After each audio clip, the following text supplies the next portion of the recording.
Wow! We নাইলে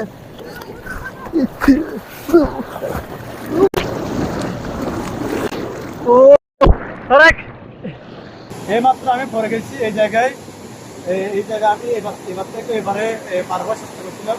আমরা দুজন ছিলাম, কিন্তু আমি ভয়ঙ্কর আমি পড়ে গেছি।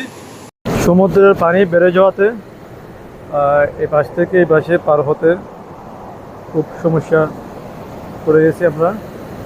দেখি কিভাবে পার হওয়া যায়। দেখতে পাচ্ছেন পানি কত দূরে চলে আসছে, কত কাছে চলে আসছে। এই যে দেখতে পাচ্ছেন কত কাছে পানি চলে আসছে। এদিকে যাওয়ার চেষ্টা করি। এখান থেকে হাঁটা যাবে না, এখান থেকে হাঁটলেই পরে যাবে, কারণ এগুলো খুবই পিচ্ছিল হয়ে গেছে। চেষ্টা করি আমরা। ওয়াও! উই নাইলে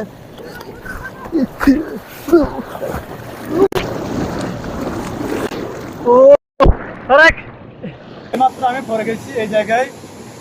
এই জায়গায় আমি এবার থেকে এবারে পার হওয়ার চেষ্টা করছিলাম। আমরা দুজন ছিলাম, কিন্তু আমি ভয়ঙ্কর আমি পড়ে গেছি। তাই সবাইকে যারা আছি সবাই এখানে আসলে দেখতে পাচ্ছেন আমি একদম পুরো ভিজে গেছি। আমি এখানে ঠিক ওই জায়গায়, যে এখানে যে খাদ দেখা যাচ্ছে ঠিক ওই জায়গায় আমি পড়ে গেছিলাম।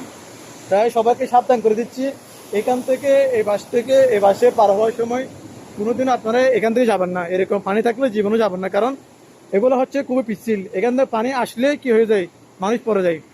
আমি এখান থেকে যাচ্ছিলাম শুকনো থেকে, কিন্তু শুকনো জায়গায় পানি আসার ফলে আমি পড়ে গেছি। আলহামদুলিল্লাহ, ভাগ্য আমার তেমন কোনো ক্ষতি হয় নাই। যদিও পাকার মধ্যে পড়েও আলহামদুলিল্লাহ কোনো ক্ষতি হয় নাই।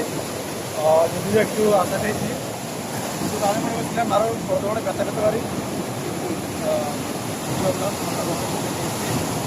তাই সবাইকে সাবধান করে দিচ্ছি, এখান থেকে এখানে পার হওয়ার সময়।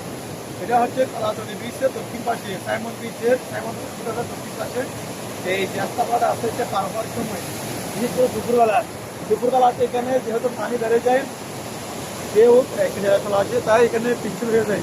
তাই আপনারা কি করবেন, সতর্ক থাকবেন, এখান থেকে পার হবেন না, উপর দিয়ে যাবেন, কিন্তু এখান দিয়ে যাবেন না। এখানে খুবই রিস্ক। এটা আমি সরাসরি পরে গেলাম। দেখতে পাচ্ছেন আলহামদুলিল্লাহ আমি বেশি করছি, যদি আমার জিনিসপত্র সব বেরিয়ে গেছে। কারণ আমি দুপুরের জন্য আসি নাই, আমি আসছিলাম সেক্ষেত্রে দেখতে আসছিলাম। যেহেতু আমার কোভিড টাকা পয়সা মাইক্রোফোন সব কিছু কিনে গেছে, জানি না কি হয়, সম্ভবত নষ্ট হয়ে যাবে যেহেতু লবণ পানি। শুক্রিয়া।